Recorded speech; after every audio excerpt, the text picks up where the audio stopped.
Have you ever thought about turning home maintenance into a rejuvenating experience? Do you know that you can redefine the whole home maintenance landscape and make it not about just fixing things, but about creating a sanctuary for living? How would you do that?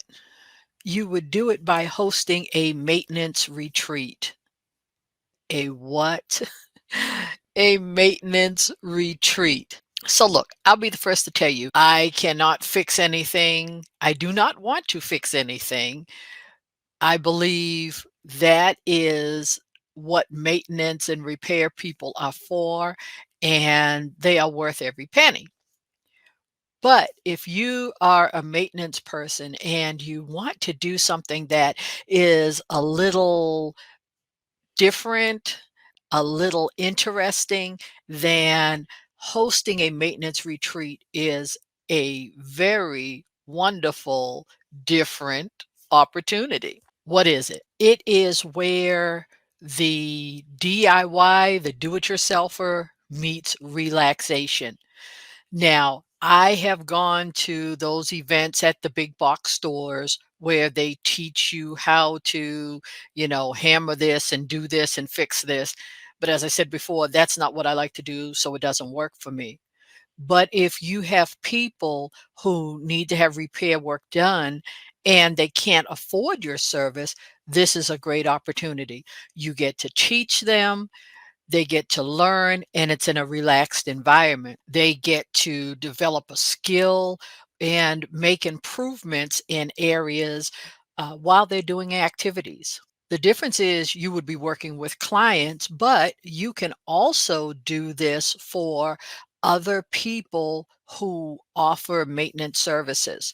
It just depends. But if you tap into the homeowner, I think that it has greater value and is more appreciated by the homeowner because they're learning something that they didn't know how to do. So, what do you do at a maintenance retreat? Well, of course, you're going to teach them how to do something, but you do it on a topic. And your topics can be like basic repair, home organization, it can be different things like that. You're teaching them how to care for their living space, their quarters, their area, and how to be able to take pride in that. You are empowering them to be able to be proactive and to be able to have the confidence to work on the areas that they want to work on in their home. Now, you're probably saying, what is the difference between a retreat and a workshop? A retreat is different because it is about the experience. Yes, you're teaching a skill, but it's about the experience. It's about the experience with them connecting with you and between the activities, the events, the relaxation, the camaraderie that they are going to have from meeting other people. And with meeting other people, they're going to make connections and they're not going to feel out of place or stupid because it's something that they don't know. They're all in it together. It's going to be fun. And it's not about you standing up and saying, this is what you do, this is what you do, this is what you do, and that's it. Usually, workshops and conferences are like that. It's somebody just standing up, expounding on what to do and how to do it. But this is immersive. This is hands on. This is them actually getting with you and you showing them step by step. We called it woodworking or shop or whatever you want to call it when I was in high school. And again, didn't like it. But the one thing about the class is you were there with the same people every week or for every session, and the instructor came around and showed you what to do. Your retreat is similar to that, only with a relaxation component. So, what do? As I stated, Retreats are the hands-on, they're the relaxation, they're the immersion, they're about creating a sense of community. So what you would do is you would pick one task. What is one task that people would want to work on, complete, and have fun with?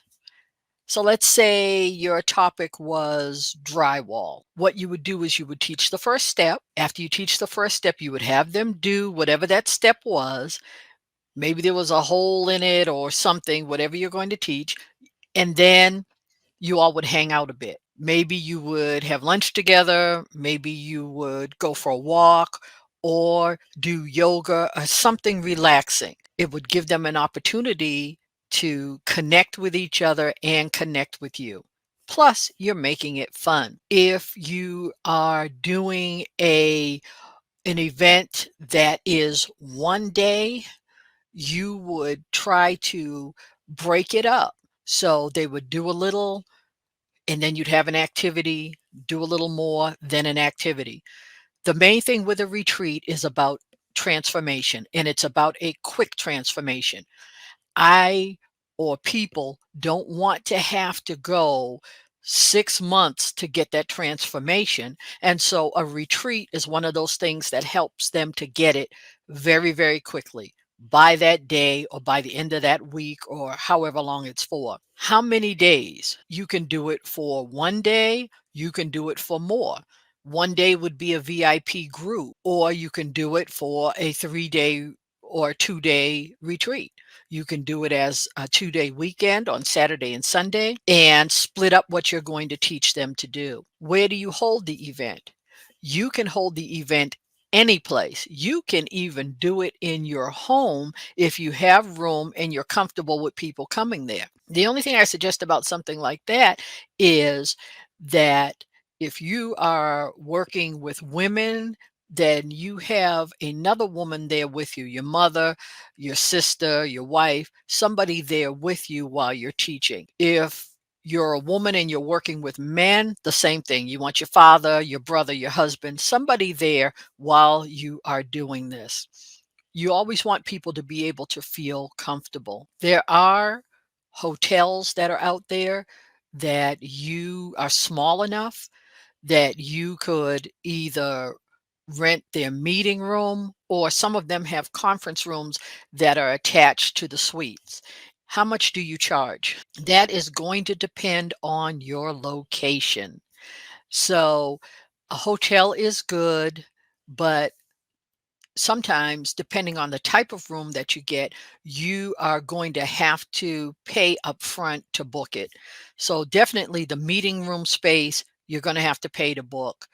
But if you are using a hotel room with a suite, depending on how far out you book it, you can hold that with your debit or credit card. So this information is for you to be able to host your own maintenance retreat. I hope it has helped you. I hope it has blessed you. And for anybody watching, if you'd like to learn more information about how to use retreats to increase your income, go to mindyourbusiness.net, and I'm going to put it on the screen, slash revenue from retreats. And go ahead and get on our waiting list so that you'll have information for when we do our next informational webinar. So once again, mindyourbusiness.net slash revenue dash from dash retreats, and get on the waiting list. You can always take yourself off if you're not interested or things change. So thank you for watching. As you know, I'm praying for those who have signed up for these events. I'm praying for those of you who are subscribers on the YouTube channel. And as you know, God bless you, God keep you is always my prayer.